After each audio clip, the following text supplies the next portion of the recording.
YouTube scroll করতে করতে এই রেসিপিটা দেখলাম। এটা মূলত ভর্তার রেসিপি। আর ভর্তাটার মূলত বড়ি, যারা বড়ি পছন্দ করেন তারা তো এটা ভীষণই পছন্দ করবে। এটা মূলত বড়ি দিয়ে ভর্তা। অন্যান্য ভর্তা তো সবাই খেয়েছেন, আলু বেগুন অন্যান্য মাছের ভর্তা বড়ির ভর্তা আমার কোনোদিন ট্রাই করা হয়নি। প্রথম দেখে এটা ইউনিক লেগে আমি ভাবলাম ঠিক আছে বাড়িতে একবার করে দেখা যাক কেমন লাগে। তো তো সেই ভাবা থেকেই কাজটা করা। এই জন্য প্রথমে বড়িটা ভেজে নিলাম, তারপরে রসুন রসুন শুকনো লঙ্কা পেঁয়াজ, এটা মূলত ভর্তাতে মেনই থাকে, ওটা দিলেই মানে ওটাতেই টেস্টটা আসে ভর্তার মূলত। এবার বড়িগুলো আগে ভেজে নিয়েছি, এবার এটাকে ছেঁচো করছি। উম, এদিকে তোমার রসুন ভাজা চলছে কড়াইতে। এবার রসুন আর শুকনো লঙ্কা নামিয়ে নিয়ে এবার বেগুন বসিয়ে দিয়েছি। এবার এটাতে বেগুনও দিলে ভালো লাগবে, বড়ির সাথে বেগুনও ভাজা চলছে। আর এদিকে বড়িটা ছাঁচা হচ্ছে। এই ভর্তাটা ভাতের সাথে তো ভীষণই যাবে, তার সাথে আর রুটির সাথেও চলবে, খুবই ভালো লাগবে খেতে। তো খেতে পারেন সবাই, ভাত রুটির যে কোনো যার সাথেই খান না কেন ভালো যাবে। তো বেগুনও ভাজা হয়ে এসছে, বেগুন ভাজা হয়েছে, তারপরে টমেটো হবে, টমেটো তেমনি দিয়ে দিয়েছি। এবার শুকনো লঙ্কা রসুনটা একসাথে ছেঁচো করে নিচ্ছি।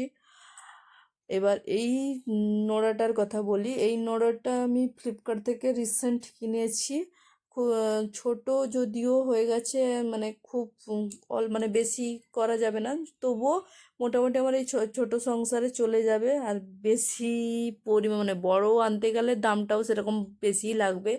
তো এরকম এই জন্য আনা হয়েছে। বর্তমান আমার বড় আনার মতো টাকা নেই, তো এই জন্য ছোট আনা। তাও এটা কাজ চলে যাবে ছোট হতে। সম্প্রতি আমি মানে এই ভর্তার জন্য এটা এনেছি। আমার এমনিতে শিলনোড়া আছে বড় ধরনের, এটা এই ভর্তা বা এমনি টুকিটাকি করার জন্য করেছে। আর মিক্সিতে যাই করুন না কেন, একটা শিলনোড়াতে বা পাথর জাতীয় জিনিসে কোনো কিছু বাটনা এতে তার টেস্টই সম্পূর্ণ আলাদা হয়। যারা এটাতে করে খায় তারা জানে এগুলোর টেস্ট কীরকম হতে পারে। তো রসুন আর শুকনো লঙ্কার সাথে বেগুনটাও ভাজা হয়ে গেছে, এটাও একসাথে করে মানে ছেঁচো করে নেব। ভর্তার মূলত এই মাখামাখি বা ছেঁচা এইখানেই টেস্টটা থাকে। তো এটা করে নিলাম। এবার বড়িটাও সাথে করে দিয়ে দিলাম।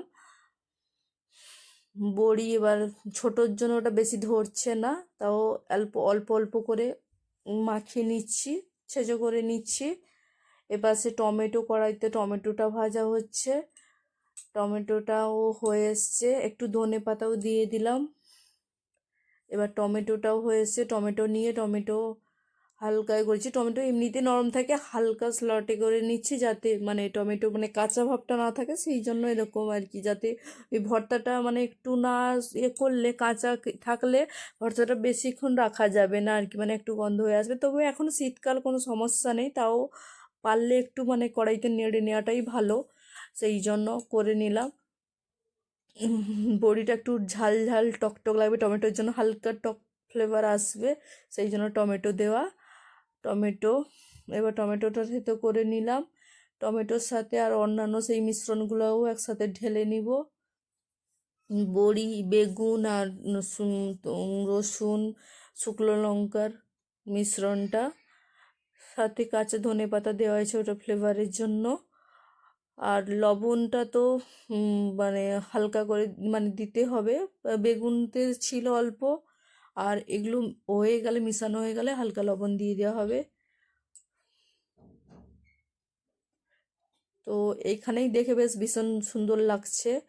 এবার হচ্ছে পেঁয়াজটা, পেঁয়াজ ভর্তার মূল হচ্ছে পেঁয়াজ। এবার যেটা আমার পেঁয়াজ ছিল আগে ভাজা, ওটা অন্য একটা ভর্তার জন্য ছিল, এটার জন্য একটু করে নিলাম। এবার ছোট বলে যেন ধাপে ধাপে করে সব এক একটা আলাদা আলাদা করে করে মানে ছেঁচো করতে হচ্ছে, একসাথে করা যাচ্ছে না, তাও একসাথে মানে আলাদা করে ছেঁচে করে ওই বড়ি টমেটো আর বেগুন ভর্তার সাথে মিশিয়ে নিব। ঠিক আছে, এটাই হচ্ছে, পেঁয়াজগুলো মিশিয়ে নিচ্ছি, এইটাই হচ্ছে ফাইনাল লুক বড়ির ভর্তার। সবাই খেয়ে বলবে কীরকম হয়, কীরকম লাগছে খেতে ভাতের সাথে। আমার তো মনে হচ্ছে ওটা রুটির সাথেও যাবে ভর্তাটা। যারা রুটি পছন্দ করে, পরোটা টরোটা পছন্দ করো, ভাতের সাথেও যাবে, পরোটা টরোটার সাথেও ট্রাই করতে পারো, খারাপ লাগবে না আশা করি, খুবই ভালো লাগবে। আমি এটা একটু নতুন দেখে, আমি কোনোদিন বড়ি খাওয়া হয়েছে কিন্তু এভাবে ভর্তা করে কোনোদিন ট্রাই করা হয়নি, তাই ট্রাই করলাম।